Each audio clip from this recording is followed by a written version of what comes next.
Same thing. It's the same thing. That's why I keep telling people, You don't see a lot elect. of people, And people husband think elect. that when I say that I say it because of electing somebody or being elected You appoint- somebody is haram. Because election is basically what?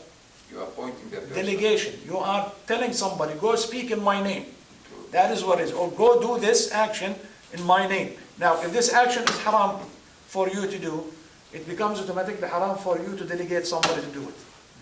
Okay? So if it's haram to drink alcohol, can you pay somebody to go drink for you? No. It's haram. Okay? Same thing. Can you issue laws? No. Can you delegate somebody to issue laws? No.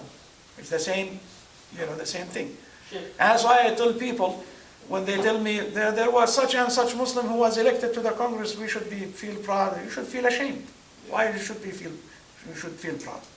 This is a man who has, left basically his creed and became involved in doing the opposite of what his creed says. Allah has made him a witness that the Islamic law is the best. He betrayed that and went and told people, no, make your own laws out of your own minds, that is better for you. That's all that he's doing. Why should you be proud as a Muslim of a person who has done that? Yes. So according to Islamic belief, what is the right way? How to maintain law and order in the world? If you want us, sister, to speak about how fixing the world is going to take us. If this is wrong, then what is the alternative for that? The right thing is to go by Allah's law. Now, how? What should we do? What should the world do? That is a totally different subject. But Allah subhanahu wa ta'ala is the one who created us, and Allah did not leave us on our own. He told us what is halal, He told us what is haram. He told us what to do, He told us what not to do. And He revealed to us a whole system of way of life that tells us how to work, how to increase our wealth, how to divide it amongst people when we are alive, how to move ownership from one person to another, how to rule, how to judge, what are the kinds of different testimonies, what kinds of evidence, legal evidence. Right? All of that He explained it to us. Now it's up to us whether we apply it, follow it, or we don't.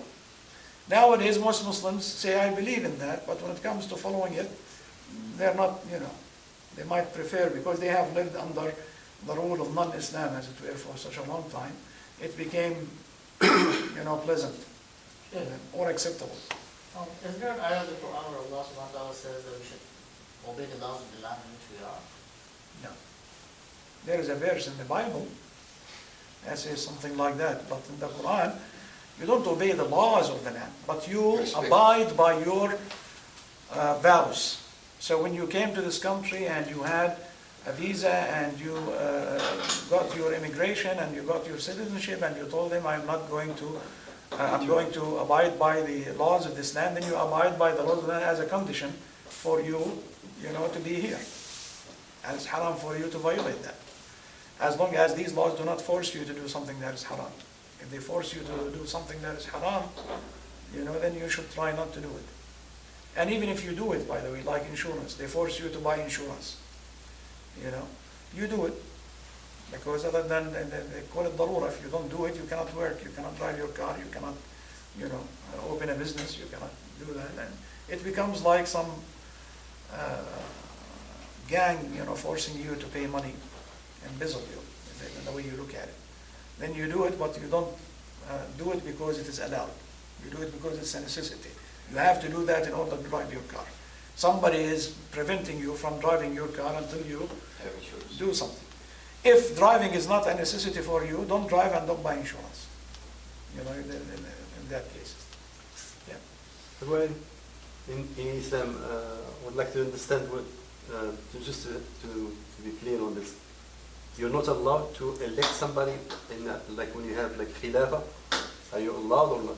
To elect the Khalifa, the one who's going to rule according to Islam. No, somebody, for example, who's gonna do something for a community. No, I'm not talking about. I'm talking about election of people who draw laws. Even in the Islamic system, there is a Council of Shura, but that Council of Shura doesn't issue laws. What is his job? To watch the government and the caliph and to advise them and to tell him what is right and what is wrong and to stop him if he's doing something wrong, and to deal with the governors and with the judges and things like that. So you have a council that does that, but not a council that issues laws. That is haram. Look, another question. As far as the Khalifa, he's not normally elected by the people, all the people. They don't vote. Who told you they don't? Listen, this is not our subject. No, I was just Right. wondering, I mean, I what is the understand. right This thing? is not our subject. How to elect the Khalifa is a subject and a matter of fiqh. Inshallah ta'ala we can talk about it. Because these are not simple questions. You're not telling me how many rak'ats, is Salat al-Duha. I will tell you two and move on. But you're asking me to explain to you the whole system, of Islam when it comes to government, and it's going to take classes and hours to do that, yes. When there is something not clear in the Quran or if it is disputed among the learned or scholars, Muslim scholars, they give fatwa. What's his position? The fatwa they give it is correct, when they don't It understand. depends on the fatwa itself. If it is correct, it is correct. If it is wrong, it is wrong. The fatwa itself decides if it is, you don't look at the one who gives the fatwa. You see if this fatwa is valid or it's not valid. But if you're talking about the fatwa issued by the scholars appointed by governments, what you're saying? There is, mostly disputed about the interest of the bank most of the bank, Islamic bank. Yeah, what is They are Islamic giving the bank? You're telling me fatwa. Islamic whiskey. What What it do you mean is. Islamic bank? A bank is a bank. It's a place where people deal in riba. That is what the bank does riba. Doesn't do anything else but riba. How can you say Islamic riba? There's no such a thing as Islamic riba. No, when we talk about haram and halal, Those are the ones, brother, who are trying to sugarcoat kufr and give it to you as a piece of Kit Kat and telling you this is Islam. It is not. There is no Islamic financing. There is no Islamic banking. Okay? I went to the people who sell houses here and tell people that this is Islamic. I told them that you're fooling people, basically. And not only that, you're punishing them. Because they want to follow Islam, you charge them a higher interest than the Bank of America. At least Bank of America are more decent than you. They're telling them this is riba, which means they're honest, and they give them a fair rate.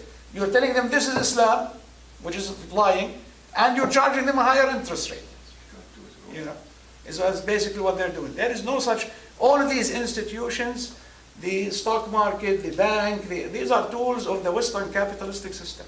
They don't have anything to do with Islam. Islam has its own way of financial dealings and transactions and things like that. The Prophet ﷺ, Don't tell me how to fix it. I'm not gonna explain to you that. the Prophet ﷺ, he said that there will be a time when they're gonna call, they're gonna name Yes, khamr different they will names. drink alcohol and give it a different name. And they will deal in riba and call it a different name. They will commit adultery and call it a different name. They're doing all of that nowadays.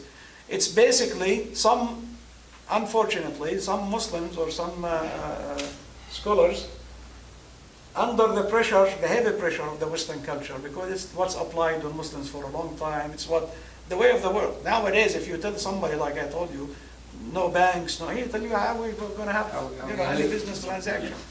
They don't understand that there is another system that was there before this. It didn't have these things, and people lived and they did their transactions and their everything. That was abolished by force. And this Western system was forced on Muslims. When the French and the British occupied Muslim lands and abolished the Islamic way of life and Muslim lands. Yeah. And let's stop here. I think we're deviating way from what it has somehow to do with Hakimiyya, what we talked about today, with what we focused. But still we need to talk about Rububiyyah and Uluhiyyah a little bit more, and that will conclude our talk about the first element of Hakimiyya, that is the belief in Allah subhanahu wa ta'ala. All these fall under the number one, right? Yeah, Allah.